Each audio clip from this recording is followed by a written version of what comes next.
con Emilio Vital, el subsecretario de Gobierno, que vamos a hablar sobre la ampliación del servicio del transporte público en el partido de Olavarría. Buenos días, Emilio, ¿qué tal?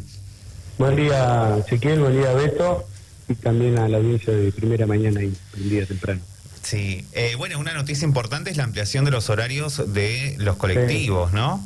Sí, bueno, es algo que parece venía trabajando en desde ya el cierre del primer cuatrimestre. Ya recordemos que se empezaba un poco a hablar de una potencialidad vuelta a las clases plenas, a lo deseable, y bueno, sí, queremos que el debut sea ordenado y prolijo.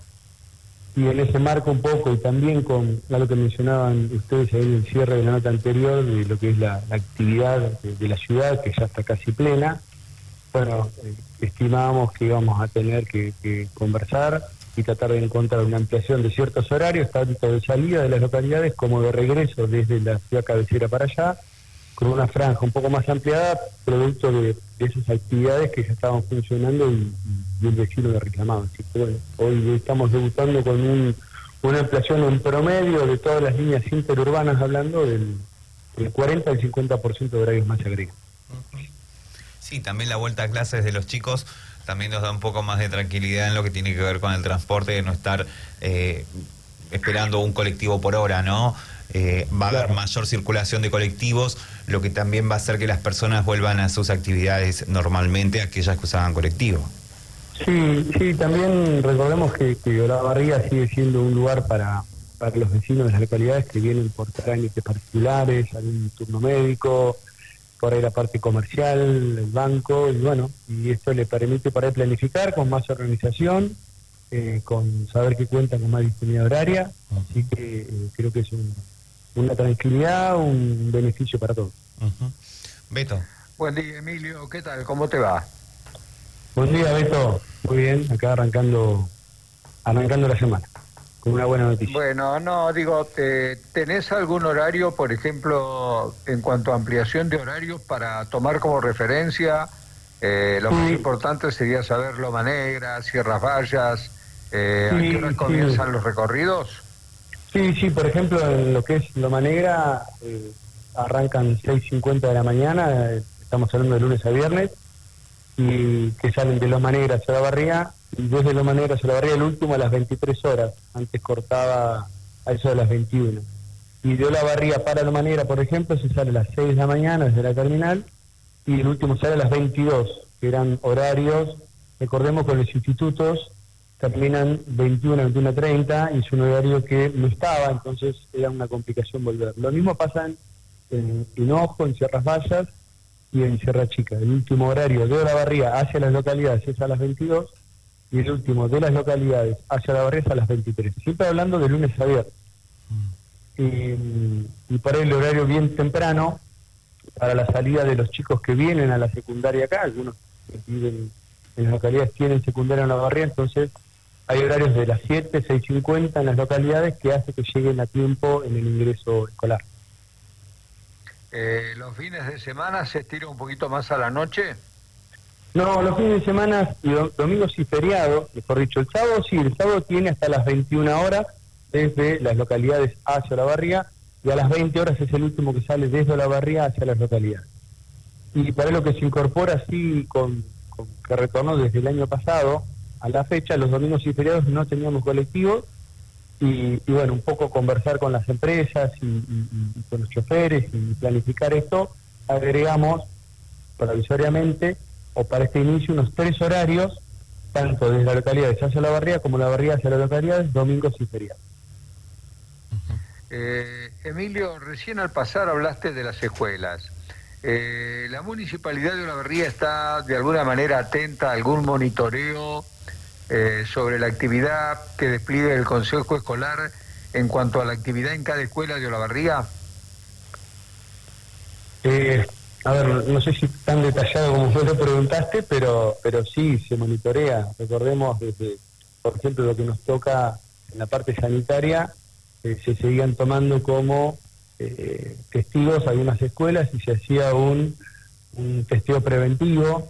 Eso es algo que continúa, y es muy aleatorio. Es un poco para hacer un seguimiento desde el punto de vista sanitario local, qué es lo que sucede con el tema del nivel de contagiosidad o positividad del virus con respecto a la pandemia. Pero eso es el principal. Y después, bueno, uno va viendo las obras que va encarando la municipalidad a través del fondo educativo, y ese es el seguimiento que se le hace un poco a nivel. Si es lo que tu pregunta apuntaba ahí, Beto. Sí. Y otra pregunta que tenía, más que pregunta, una certificación que tenía para hacerte, de alguna manera también en la municipalidad deben respirar con cierto alivio el número que se conoció, el último dato que se conoció de la pandemia en Olavarría, sobre casos nuevos activos, fueron solamente 3 casos el día sábado. No sé qué dará el informe de hoy, que va a contemplar los casos de ayer y de hoy, pero en realidad pareciera que la situación está muy controlada. Sí, hay un alivio, hay que decirlo, porque, bueno, estar administrando una pandemia de este estilo, de estas características, con la experiencia solo del año pasado, no es que se tenían décadas de experiencia, sino nos tocó el año pasado. La verdad que hoy ver los números, ver la comunidad, ver a la sociedad que está en los espacios verdes, en nuestros parques, en nuestras plazas, disfrutando, aprovechando los días lindos, las actividades de lunes a viernes, tanto laborales como educativas, que funcionan a pleno. Bueno, eso habla de que tenemos una ciudad con una tranquilidad, con una tendencia a la baja de los casos. Más allá de eso, se siguen haciendo acciones de refuerzo. Este fin de semana se reforzaron camas en el hospital.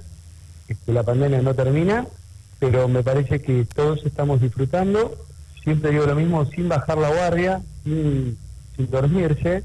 Estamos disfrutando de que, bueno, tenemos un control sanitario en la ciudad, que hay una acción de gobierno que estuvo presente, tanto en la parte de testeos como en la parte médica, cuando los casos subían, más allá de las palabras que uno escuchaba, a veces negativas de algunos, tirando opiniones de hacia dónde íbamos o no. Los resultados hoy muestran que la gestión estuvo, y me parece que es una muestra de que el intendente estuvo equilibrado y estuvo a la altura de las circunstancias. Te hago una última pregunta por mi parte, y es, pareciera que la pandemia va pasando. Yo no sé si me quedé dormido. ¿Qué pasó con el tema del boleto de colectivo al final? ¿Cómo se terminó definiendo o todavía está en conversación? No, el boleto... Comenzó con la charla. El boleto no modificó desde el año pasado.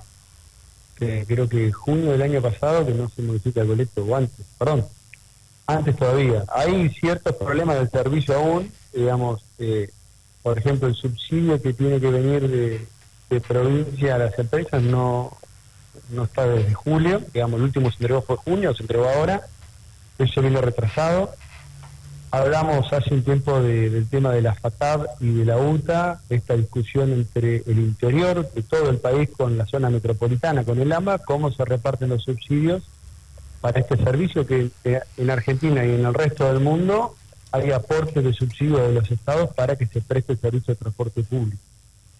Ese problema sigue estando, digo problema porque es muy asimétrico, que desde un número importante de dinero se distribuye al 85% para la zona metropolitana y el 15% para todo el resto del interior del país.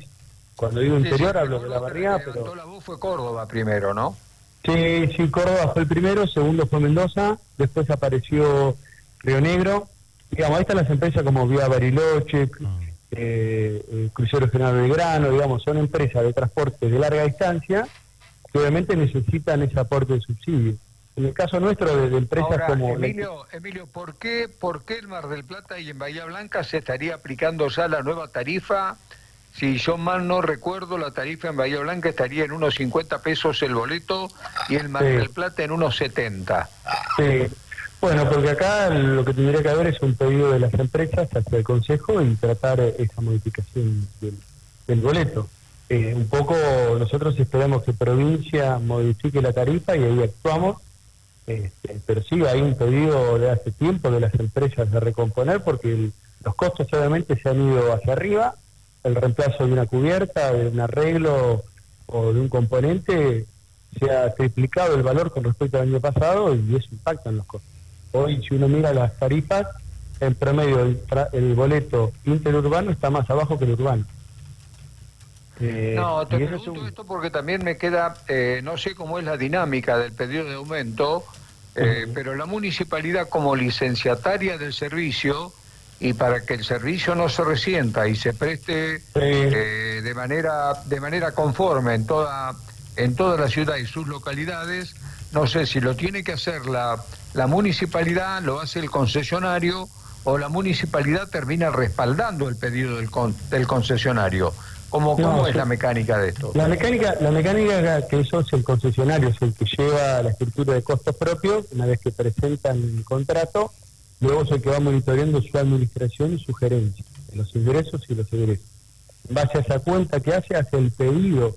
Después la municipalidad, como órgano concedente, que muy bien explicas vos, analiza la solicitud y puede, reitero, todos los años anteriores, desde que tenemos transporte público, desde que estaba en Halcón, Tucio, San Vicente, por ahí los que me escuchan dirán qué edad tiene, pero en esa época que teníamos varias líneas, hasta que después apareció Olebús, Nuevo Bus, siempre el pedido es así, se va al consejo y se va al ejecutivo para analizar la solicitud. La solicitud tiene una estructura de costos y en base a eso se da una sugerencia desde acá y después es el Consejo Deliberante que termina definiendo el aumento que a veces es necesario para, como bien decías vos, que el servicio se preste en todo el partido de La Barriga. Todavía de cambio de precio no hay nada a la vista. Por ahora no tenemos nada a la vista nosotros, sí entendemos que esta mala distribución que tiene el gobierno nacional en cuanto a los subsidios afecta al transporte público de colectivos y eso peligra contra el servicio para los vecinos. Digamos, es importante acá que el gobierno nacional, que ya la FATAB, que es la Desagregación de Transportistas, y la UTA, que es la Unión de Transportistas, y el gremio de choferes, le han solicitado al gobierno nacional que distribuya los recursos de manera más equitativa. Hasta tanto eso no suceda, vamos a tener un problema presente y futuro de los servicios. Bueno, esperemos que pase rápido, que no sea mucho el aumento. La capacidad económica de la gente no alcanza para todo. Igual Beto, a mí por me otro gustaría... lado, también necesita el servicio público para no tener que usar un coche, o tendrá que venir en bicicleta a trabajar, ¿no? No, hoy lo importante es comunicar que se ha aumentado casi en un promedio entre 40 y 50 horarios por ciento más de horario. Eso es lo más importante hablar hoy. Hoy me parece que el mensaje al vecino tiene que ser y no los otros temas que sí siguen siendo parte de las conversaciones y discusiones y anhelos.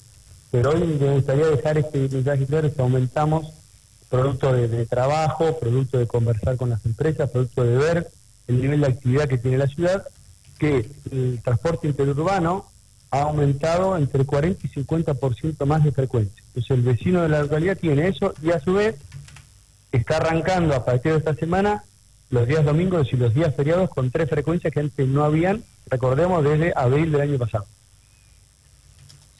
Bueno, Emilio, no sé si Ezequiel tiene alguna otra pregunta, pero si no la tiene, yo no tengo más, así que muchísimas gracias por mi parte. Muchísimas gracias, Emilio. Bueno, muchas gracias por el llamado, hasta siempre. Un abrazo, hasta luego. Buena semana. Sigan bien. Así dialogamos con el subsecretario de Gobierno, el señor Emilio Vitale. Emilio Vitale.